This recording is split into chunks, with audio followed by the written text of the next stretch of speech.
eh, damos inicio a la entrevista. Primero agradecerles por venir a presentar el libro. Fue una instancia muy interesante y como estudiantes también creo que es bueno que se dé esos espacios para conversar de sociología y también de metodología para estudiar la sociedad. Y en ese sentido me gustaría saber qué significó escribir el libro, la experiencia de hacer las entrevistas para usted y para su formación también como profesional. Bueno, yo siempre he dicho que las entrevistas, el proceso de hacer las entrevistas fue una verdadera escuela para mí. Lo dije en el lanzamiento que las técnicas biográficas en general no se enseñan porque nunca se alcanzan los planes de estudio, pero también porque es difícil enseñarlas sin tener una práctica investigativa en estas técnicas que exigen tanto del entrevistador como del entrevistado una dedicación mayor que la que tienen otras técnicas cualitativas. Y porque además los sociólogos siempre nos formamos para hacer las entrevistas sin estructuradas como si fueran las técnicas más importantes cuando hay otras. Entonces, claro, para mí fue muy significativo aprender primero que nada a pensar en una pauta de conversación que pudiera indagar eventos biográficos.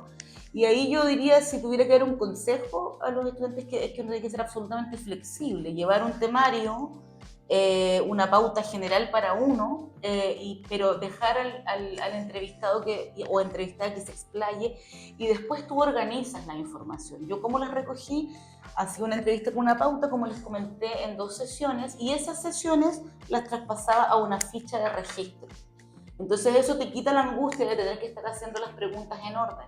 Tú les puedes pedir al entrevistado que empiece por cualquier aspecto y tú después lo sistematizas. ¿Para qué? Para que puedan ser comparables. Entonces, ese sería el consejo, de trabajar la técnica de manera flexible, pudiéndole permitir al entrevistado o entrevistada retomar lo que ha dicho, y al que le preocupa el orden es al investigador, no al entrevistado. Entonces, pero yo lo fui aprendiendo en el camino, equivocándome muchas veces. Como se dice coloquialmente, echando a perder se aprende, y siempre uno después va puliendo la técnica, la va perfeccionando, y entonces, no sé, a lo mejor las 2 o 3 primeras te van a salir un poco complicadas, pero después cuando ya vas en la entrevista 10, en la 15, empiezas a darte cuenta que el proceso fluye. Y bueno, pues, desde el punto de vista humano, existencial y político, evidentemente que recoger experiencias de compromiso político tales como las que están en el libro fue un aprendizaje también humano, existencial, político, porque me estaban contando sus experiencias de organización, indagar estas contradicciones, hacer las pausas de vida.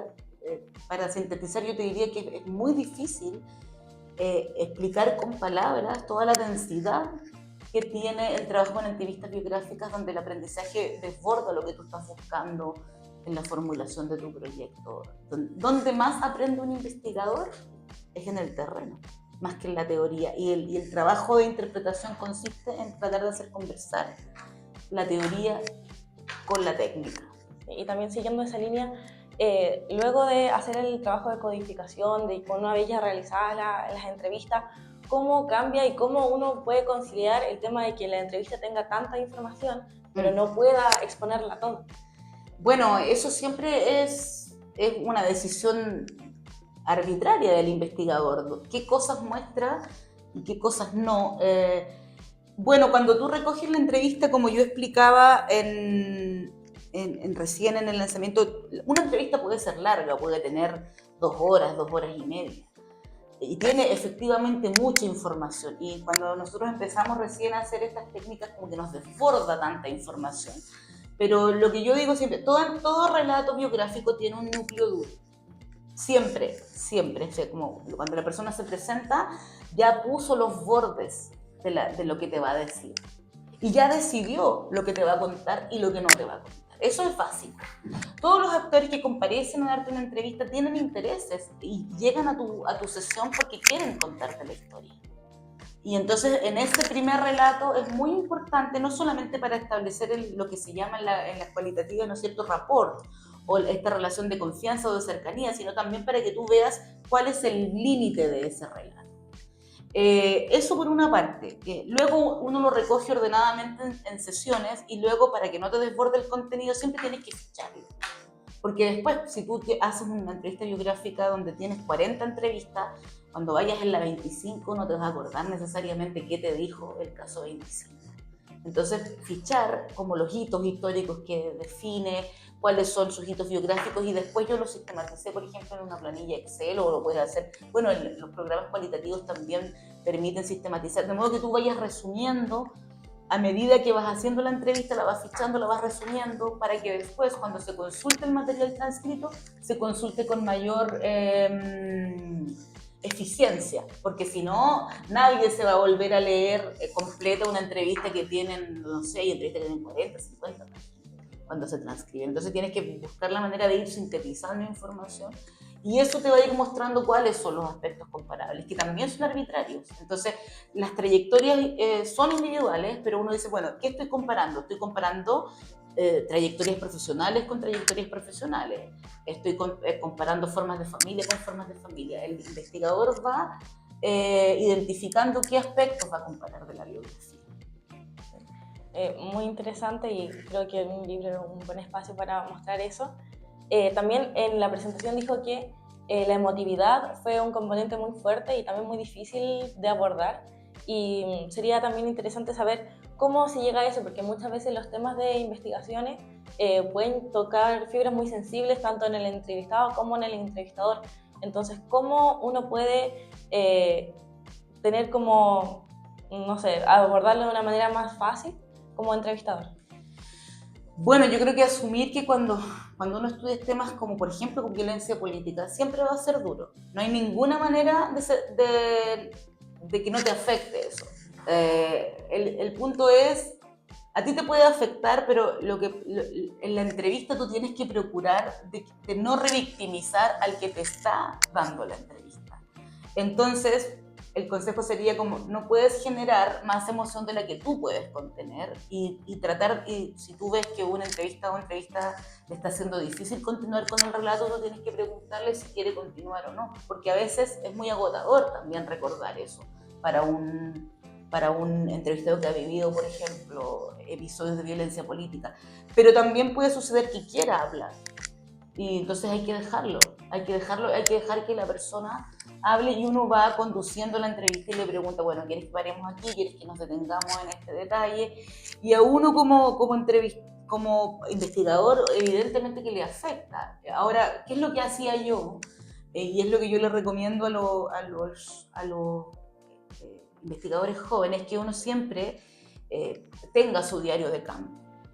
Porque como las entrevistas tienen mucha información y a uno le van pasando cosas, yo lo que les recomiendo es que siempre después de una entrevista larga ustedes graben, ya que, bueno, en mi época de sociología lo hacíamos escrito como el diario de campo tradicional.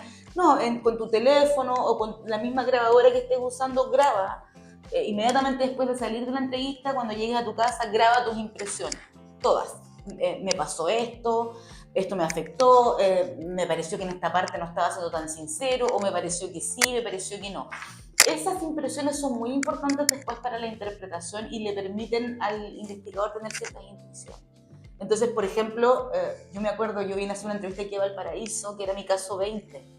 Siempre me acuerdo de eso, del número me acuerdo porque yo dije, terminó la investigación. O sea, aquí saturé. Lo que encuentre después de este caso va a ser reiteración de la misma información. Entonces, esas intuiciones son súper importantes. Y eso no te lo va a dar ni el Atlas T, ni el NUDIS, ningún programa te va a decir, mira, aquí está tu saturación. Te lo va a decir como en términos de cantidad de veces que aparece, ¿no es cierto?, una palabra, pero es el investigador el que tiene que ir también anotando esas intuiciones que, insisto, son súper importantes para poder igual ir tomando decisiones, porque de repente tú dices, ¿sabes qué? Esta entrevista está muy larga, o esto no me resulta tanto con este caso. Por ejemplo, lo que decía hace un rato, con los hombres es más difícil hablar de estos temas, tengo que tocarlos de esta manera. ¿Qué preguntas tengo que hacer indirectamente? ¿Cuáles no? ¿En qué cosas tengo que indagar? En fin, y esas intuiciones son súper importantes. O sea, para resumir, primero, fichas, siempre. Ficha que la puedes hacer con programa, la puedes hacer a mano, siempre para ir uniformando los criterios y sintetizar información, porque es mucha información.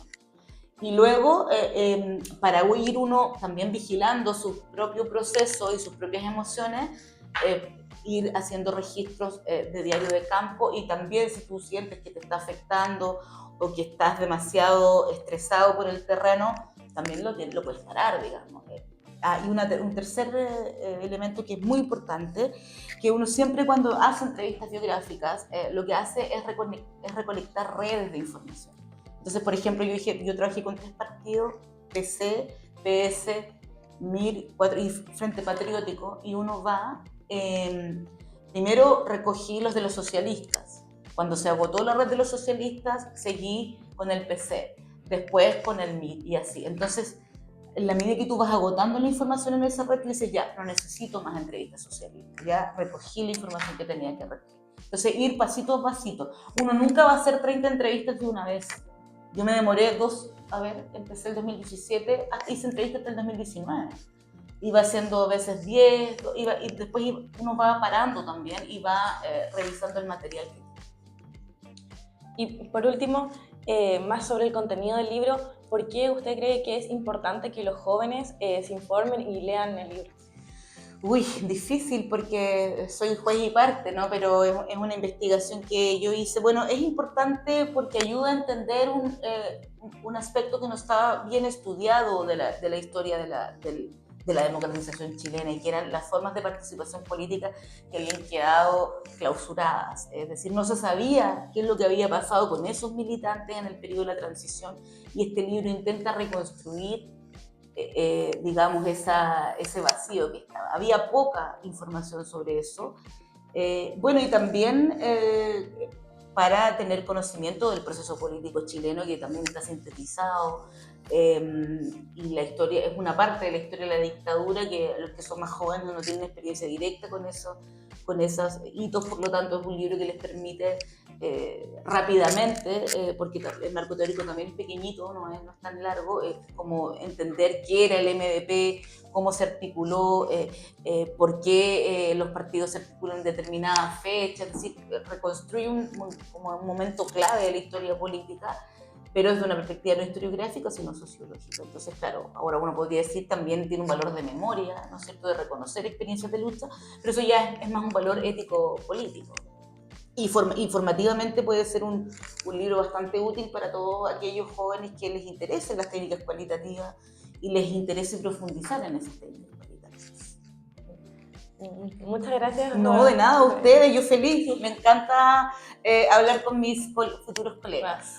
Igualmente una oportunidad muy buena también. Siempre es bueno saber más sobre la sociología y la forma en que se puede aplicar. Espero que les sirva para su formación teórica y metodológica. Lo hice con mucho cariño. Que estén muy bien, chao.